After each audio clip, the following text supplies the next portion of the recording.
할렐루야. 네, 우리 옆 사람과 한번 이렇게 인사해 보겠습니다. 즐거운 명절입니다. 네, 명절 기간 동안 길죠. 연휴가 길어서 명절 기간 동안 부부싸움 하지 마시고 또 고부간의 갈등을 만들지 마시고 정말 말 그대로 이제 오랜만에 가족들을 보면서 즐거운 시간을 가지시기를 바라겠습니다.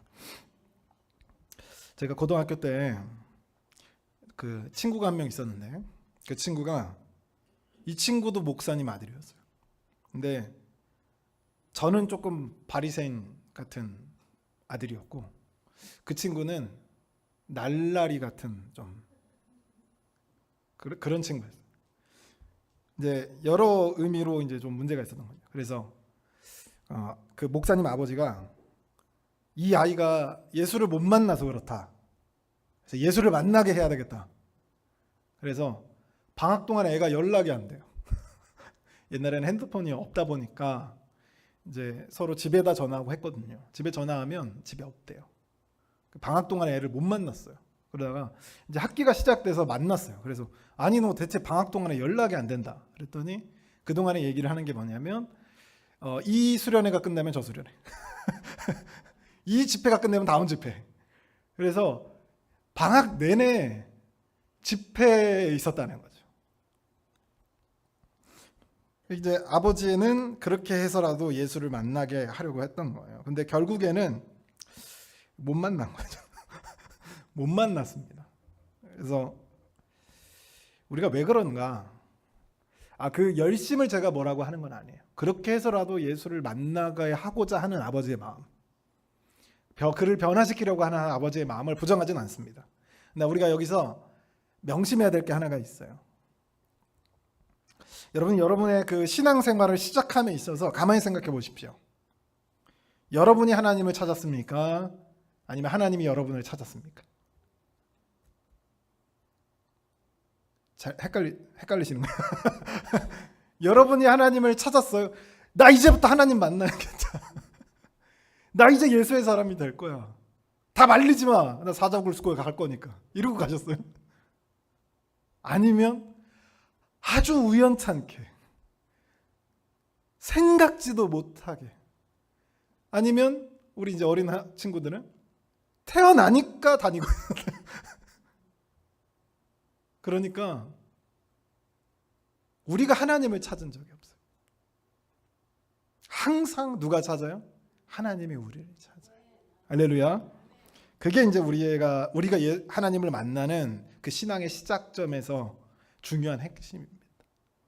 우리는 하나님을 찾지 않아요. 그럴 능력도 없습니다. 그런데 하나님이 우리를 찾아오는 거죠.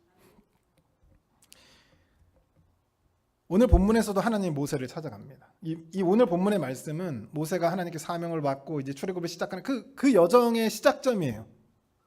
그래서 핵심 메시지는 모세가 80세의 부름을 받아 하나님의 명령을 받고 나가는 겁니다.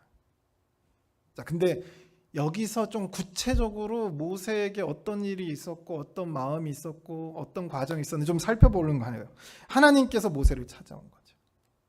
우리가 간혹 잘못 오해하는 경우가 있어요. 불타는 떨기나무잎을 불타는 떨기나무를 모세가 찾아갔으니까 모세가 하나님을 찾아간 게 아니냐, 모세가 하나님을 찾은 게 아니냐, 그렇지 않습니다.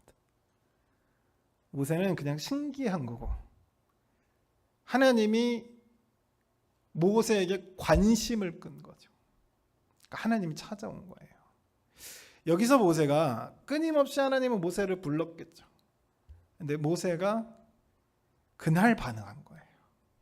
그날 하나님의 돌이켜서 그냥 지나가도 되는 거죠. 근데 돌이켜서 그 나무 앞으로 간 겁니다. 그때 하나님이 모세를 부르신 거예요.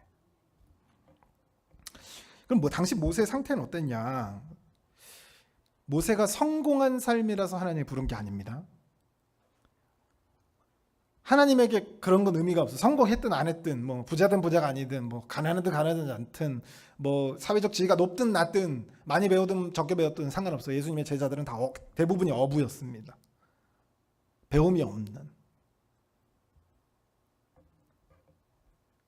이 모세의 상태는 어땠냐면 40년 동안 미디안 광야에서 인생의 끝자락을 살고 있었어요.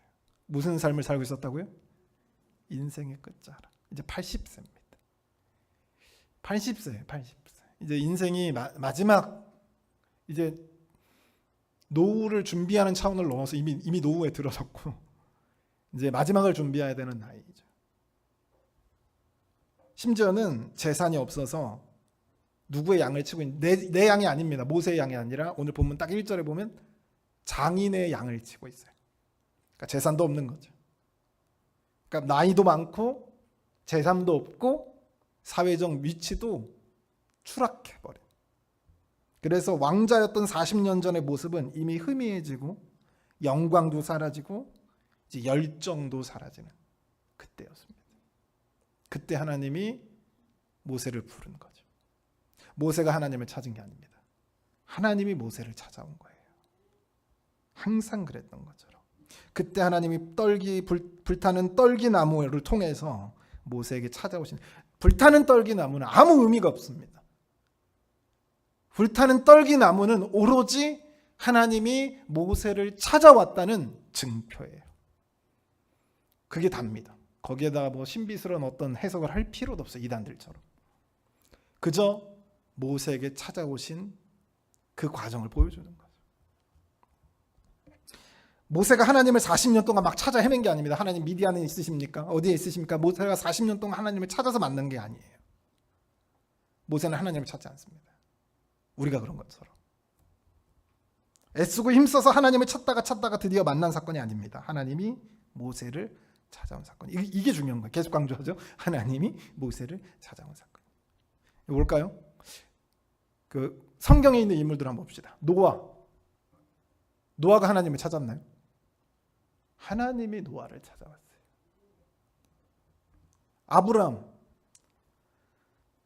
아브라함이 하나님을 찾았나요? 찾아와서 내가 믿겠노라 이렇게 고백하나요? 아니요. 하나님이 아브라함을 찾은 겁니다. 찾아온 거예요. 사무엘. 누가 불렀죠? 사무엘이 그렇게 뜻 있고 한나의 아들로 태어나서 하나님께 바쳐진 사울이 아니라 사무엘이 하나님을 찾은 게 아니에요. 누가 찾았죠? 하나님이 사무엘을 찾는 거예요. 3번 부르잖아요. 다윗을 보십시오. 다윗은 아마 자신의 꿈과 소망, 자신의 미래의 삶을 어떤 삶을 그렸냐면 양치기로 살다가 양치기로 죽는 삶을 그렸을 겁니다. 그런데 하나님이 다윗을 찾아왔죠. 그 사무엘을 통해서 다윗에게 기름을 붓습니다. 그때 그의 비전이 양치기에서 뭘로 바뀌죠? 왕으로 바뀌는 거예요. 그래서 그렇게 어렵고 힘든 도망자의 삶, 정말 치욕스럽고 고통스러운 배신의 삶을 끝까지 이겨내는 거예요. 뭐가 있으니까? 비전이 있으니까. 예수님의 제자들 보십시오. 제가 누차 얘기하지만 당시 헬라 문명에서 지금도 마찬가지죠. 제자가 스승을 찾아가요. 스승이 제자들을 찾아와요. 잘 모르세요? 제자가 스승을 찾아가서 제가 배우겠습니다 이럽니까? 아니면 스승이 제자한테 찾아서 나에게 배우거라 이럽니까? 제자가 찾아가죠. 근데 예수님은 독특하죠. 예수님이 기다립니까? 예수님이 직접 찾아가죠. 이례적인 일입니다. 이례적인 일이에요. 바울이 가말리엘 학파라고 불리거든요. 왜냐하면 유대교 바리새파 중에 가장 유명한 사람이, 가장 덕망 있고 유명하고 학식이 뛰어난 사람이 가말리엘이라는 사람이에요. 그러니까 바울도 스승을 찾아가서 가말리엘을 찾아가서 제자가 된 거예요. 제자가 찾아간 겁니다. 근데 바울이 다메섹에서 바뀌죠. 어떻게 바뀌어요? 누가 찾아오죠? 바울이 내가 다메섹에 가서 하나님을 만나야겠다. 그리고 다메섹에 갑니까? 아니요. 하나님이 다메섹에서 하나님이 바울을 찾아오시는 거예요. 그래서 모두 우리를 포함한 이 세상의 모든 사람들은 하나님이 부르고 찾은 거지 우리가 부르고 찾은 게 아닙니다. 요한복음 15장 16절 한번 찾아보겠습니다. 요한복음 15장 16절이에요.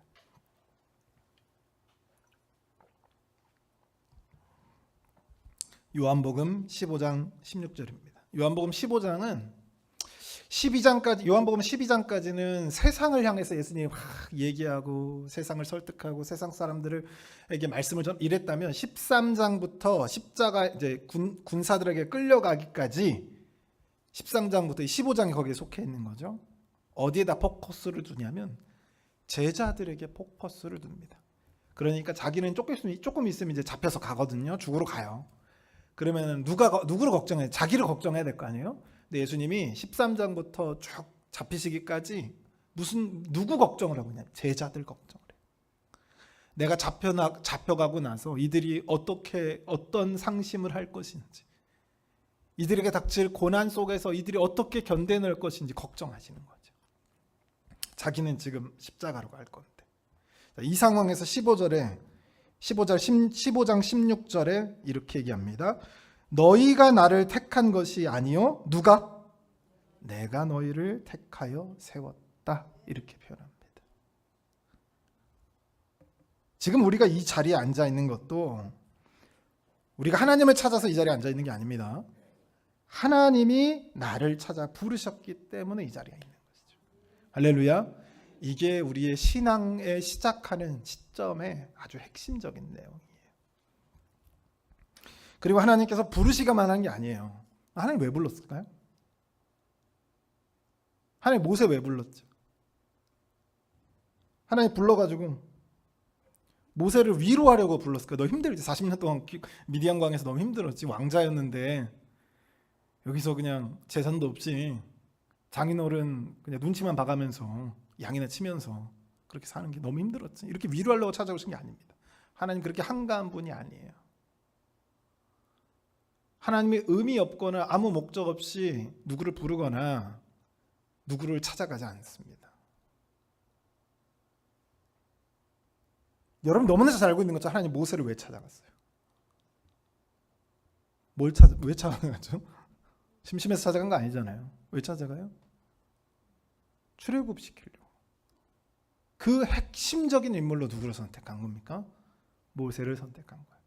근데 제가 모세를 참 연구해 보니까 참 재밌어요. 왜냐하면 모세는 이제 히브리인들끼리 언어가 있을 거 아니에요. 이집트인들끼리 언어가 있을 거고. 언어가 통했을까요? 우리 그 재미교포가 한글 배워서 오는 것처럼 분명히 어색했을 거예요. 그런데도 불구하고 하나님 모세를 선택합니다. 그래서 아론을 붙여주잖아요. 대변하는 자로. 그러니까 어떻게 봐도 모세가 그 민족을 그 리더자로서 지목하기 조금 뭔가 하나씩 부족해. 근데 하나님 모세를 선택합니다. 그리고 그에게 뭘 주냐? 비전을 줘요. 내가 젖과 꿀이 흐르는 가나안 땅으로 이끌 건데 이스라엘 백성들을 출애굽 시켜라. 우리가 너무 그동안 출애굽에 대한 이야기를 너무 많이 보니까 이게 별로 감흥에 안 와잖아요. 당연히 출애굽 시켜야지. 이렇게 생각하는데 여러분 가만히 생각해 보세요. 이게 갑자기 나타나서 했든 말도 안 되는 이야기입니다. 말도 안 되는 이야기예요, 이게. 말도 안 돼. 지금 미국에 트럼프가 있죠. 만약에 우리 그 민족이, 우리 대한민국 민족이 우리 이번에 구금됐던 것처럼 노예 생활을 하고 있다고 생각해요. 노예가 있을 수가 없지만 상상해 보세요. 노예로 생활하고 있어요. 근데 여러분들 중에 한 명 하나님께서 부르시더니 트럼프로부터 너희의 대한민국 백성을 탈출시켜라. 그럼 여러분 어떤 생각이 들겠어요? 여기 혹시 뭐 정치적으로 지위가 있으신 분은 없을 거 아니에요, 그죠? 우선 트럼프를 만나기도 어려워요. 근데 어떤 능력과 힘으로 대한민국의 그 노예된 백성들이 이끌어낼 수 있겠냐고요. 불가능한 얘기예요. 그러니까 모세도 딱 그 얘기를 들었을 때 이거 불가능한 이야기입니다. 이거 말도 안 되는 이야기예요. 그럴 법한 일을 말해야 맞장구라도 치지. 이집트의 노예를 해방시키겠다. 뭘로 해방시켜? 당대 최고의 국가입니다. 심지어 이거 트럼프 정도가 아니에요. 이 사람은, 이 파라오라는 사람은 자기가 신의 내리자, 신의 아들로 생각하는 사람이에요. 내 말이 곧 법입니다. 신의 음성이에요. 그래서 피라미드 쌓을 때 몇 명이 죽든 상관이 없어요. 내 신적 권위를 세우는데 그게 뭔 상관이에요. 몇 명이 죽든 상관없는 거죠. 아니, 당대 최고의 국가인 이집트를 무슨 힘으로 출애굽을 시켜요? 어마어마한 군사력을 가지고 있는 것 같다. 어마어마한 군사력을 갖고 있어도 될까 말까 한 일입니다. 이 일이.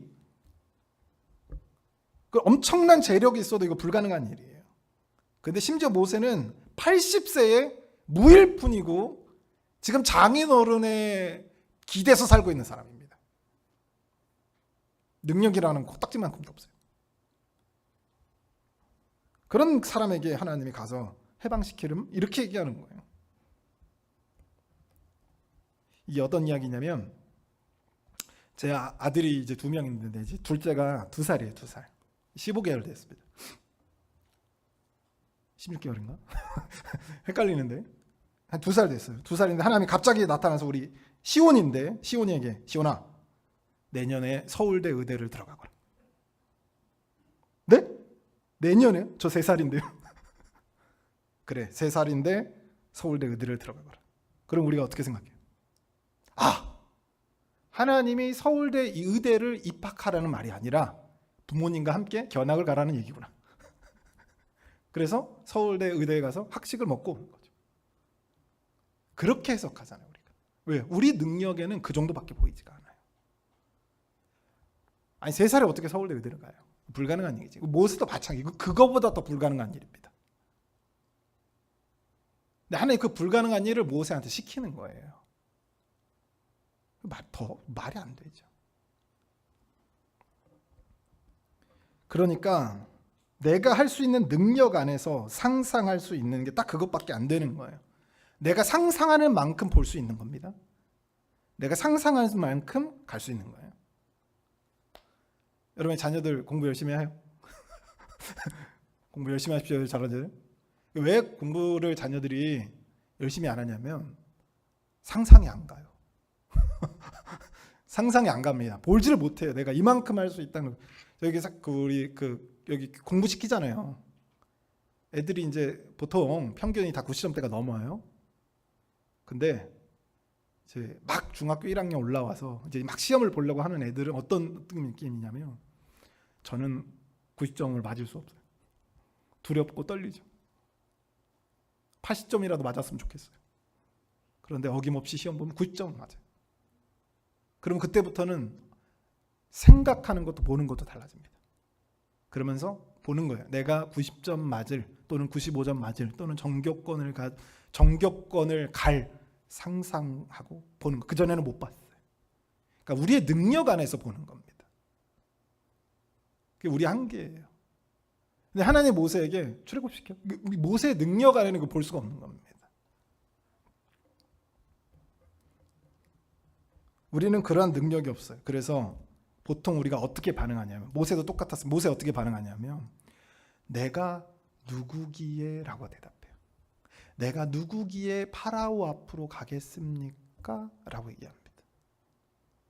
이게 모세가 믿음이 없거나 모세가 부족하거나 모세가 이상해서 그런 게 아니라 너무 당연한 반응이에요. 우리도 다 우리 삶에서 다 그러고 있습니다. 내가 누구기에? 라고 대답해요. 제가 중학교 1학년 올라와서 막 시험 보는 애들한테 넌 90점 맞을 수 있어. 그러면 애들이 뭐라고 대답하는 줄 아세요? 내가 누구기에 내가 누구기에 90점을 맞을 수 있습니까? 이렇게 얘기하는 거죠. 똑같이 얘기해줘요. 그러면 맞아. 너의 DNA와 너의 능력으로는 할 수 없어. 누가 할 수 있는 거죠, 여러분? 여러분, 누가 할 수 있는 거예요? 잘 모르시나 보네. 여러분의 삶에도 마찬가지입니다. 누가 하실 수 있는 거예요? 하나님이 하실 수 있는 거예요. 하나님이 하실 수 있는 겁니다. 하나님이 여러분에게 비전을 줬어요? 여러분 못합니다. 단언컨대 여러분은 그런 능력이 없어요. 근데 하나님은 능력이 있습니다. 우리는 상상할 수 없어요. 그 우리의 능력으로는 상상할 수 없어요. 볼 수가 없습니다. 그런데 하나님의 능력으로는 그게 보이는 거예요. 모세는 출애굽하는 그 과정을 눈으로 볼 수가 없습니다. 상상할 수 없어요. 근데 하나님은 능력이 있기 때문에 볼 수 있는 거예요. 그 차이입니다. 이 차이를 좀 설명하면, 어떤 학생이, 제가 교회 컴퓨터가 14대인가 이렇게 있어요. 제가 다 조립했습니다. 그 중고로 사가지고 막 CPU 막 고장내 가면서 그래픽 카드 막 고장내 가면서 배우면서 한 거예요. 혼자. 제가 전문 지식이 있어서 그런 게 아니라 배우면서 했어요. 왜냐하면 돈은 없고 컴퓨터는 있어야 되고, 교회에 있는 모든 컴퓨터는 제가 다 조립했습니다. 그러다 보니까 잡다한 지식들, 컴퓨터에 대한 지식들이 많아요. 근데 어떤 학생이 와가지고 컴퓨터 고장났대요.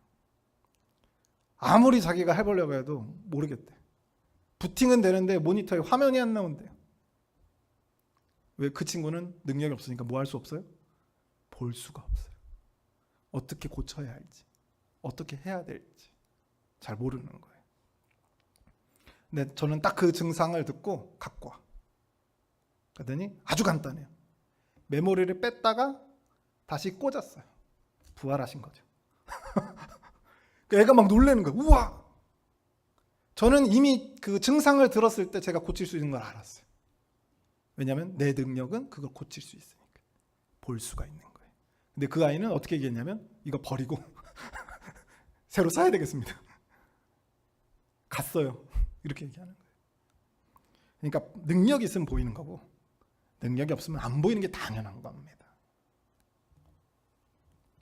중요한 건 하나님과 우리의 관계에서도 마찬가지예요. 하나님의 능력으로는 가능해요. 볼 수 있어요. 하나님은 가능합니다. 그런데 우리의 능력으로는 절대 출애굽을 상상할 수 없어요. 볼 수 없습니다. 불가능한 일이에요. 그냥 안 되는 일입니다. 그때 하나님이 우리에게 뭘 주냐면, 뭘 준다고요? 여러분, 뭘 준다고요? 비전을 준다고요. 믿지 못하시는가 봐. 비전을 준다고요. 아까도 얘기했죠? 다윗은 양치기로 살다 양치기로 죽는 것이 그의 삶이었습니다. 근데 하나님이 왕이 되는 비전을 주셔야죠. 그래서 골리앗 앞에 서는 거예요. 그 비전 없었으면 자기 왕이 되기 전에 안 죽거든요. 이해가 되세요? 자기 왕이 되기 전에는 안 죽어. 하나님 왕이 된다고 했으니까. 그 확실한 믿음 아래 골리앗 앞에 돌파매질하는 겁니다. 만약에 하나님이 다윗에게 기름을 안 부었어요? 그럼 안 나갔을 거예요.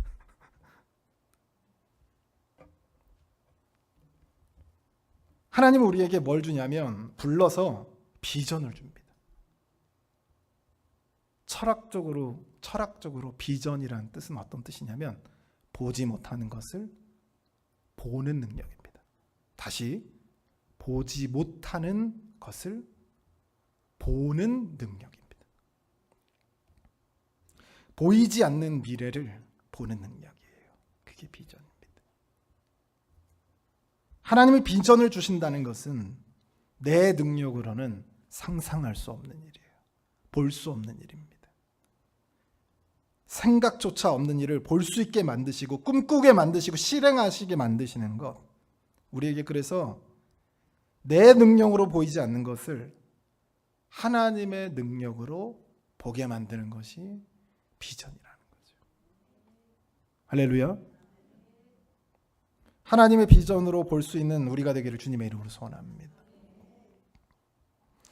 출애굽기 3장 12절의 말씀을 한번 보겠습니다. 출애굽기 3장 12절. 이거 되게 중요한 말씀이에요.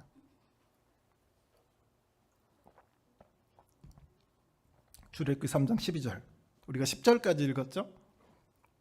12절 말씀입니다. 우리 함께 읽어보겠습니다. 시작. 하나님이 이르시되 내가 반드시 너와 함께 있으리라. 여기까지 읽겠습니다. 뭐 하겠다고요? 내가 뭐 하겠다고요?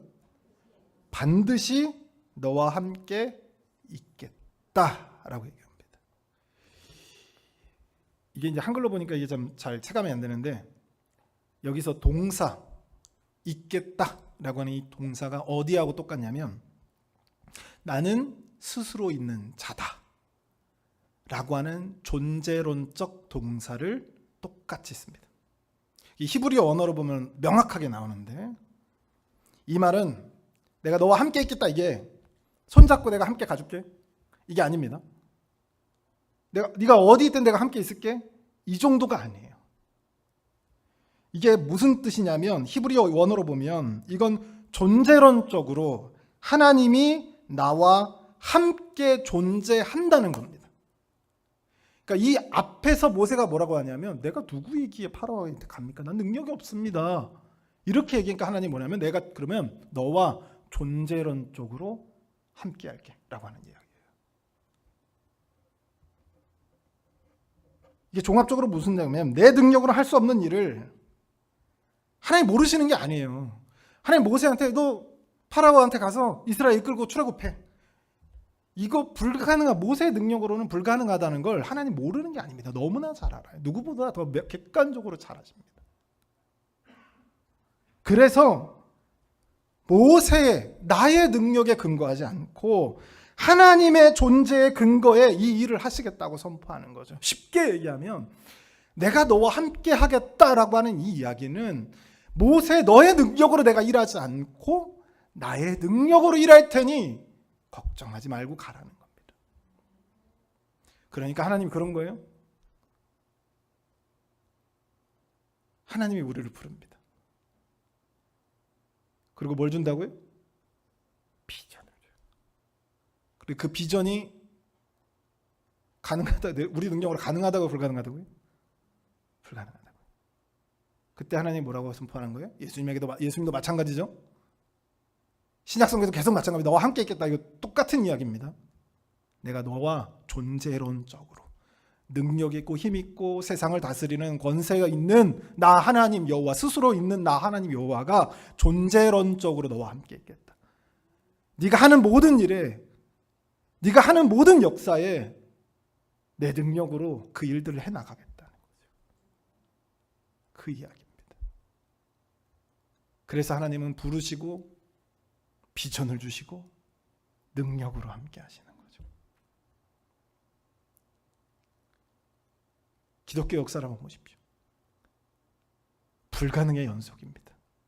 아시죠? 불가능의 연속. 여러분, 여기까지 복음이 들어오는 그 과정에서 불가능의 연속이었습니다. 그걸 가능하게 하신 분이 하나님이에요. 하나님은 계획이 있고 그 계획을 실행하는데 우리의 능력으로는 불가능해요. 근데 하나님 불러서 사명을 주고 비전을 주고 가게 시킵니다. 그리고 그 불가능을 가능으로 하나님 바꾸시는 거예요. 그 과정의 연속으로 우리가 복음을 듣게 된 거죠.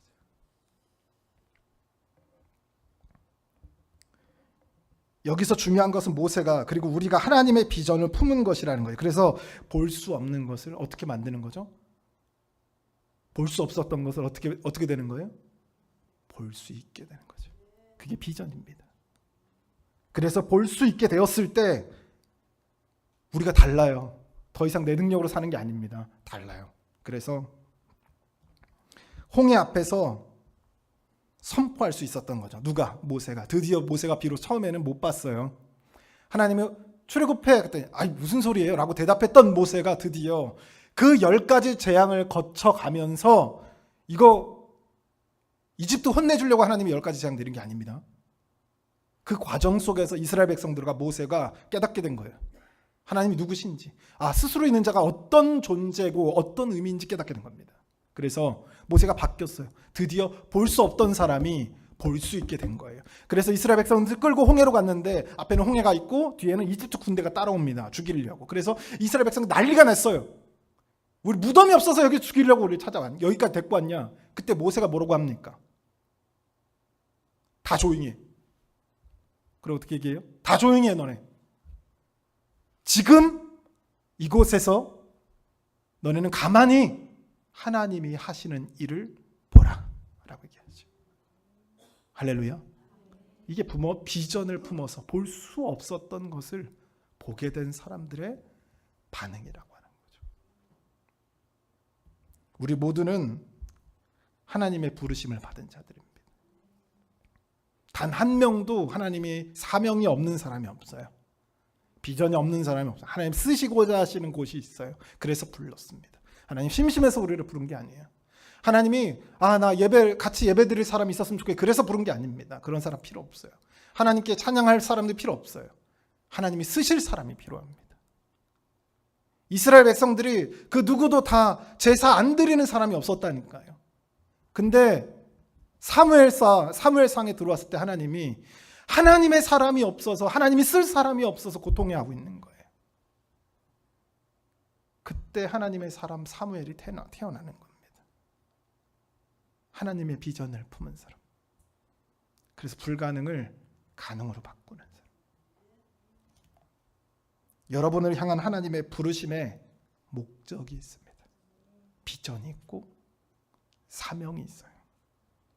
그것을 발견하고 불가능을 가능으로 바꾸는 그 역사에 쓰임을 받기를 주님의 이름으로 소원합니다. 기도하겠습니다. 사랑의 하나님 아버지, 오늘 출애굽기 3장 모세가 하나님을 만나는 장면과 하나님께서 그에게 사명을 주시는 오늘 본문의 말씀을 우리가 살펴보며 나아갑니다. 하나님께서 주시는 비전을, 모세가 비전을 받았던 것처럼 우리도 하나님께 비전을 받아 불가능을 가능으로 만드는 놀라운 하나님의 쓰임 가운데 쓰임받을 수 있도록 하나님께서 역사하여 주시고 붙들어 주시옵소서. 이 모든 말씀 우리와 함께 해주실 줄 믿고 예수 그리스도의 이름으로 받들어 기도드리옵나이다. 아멘.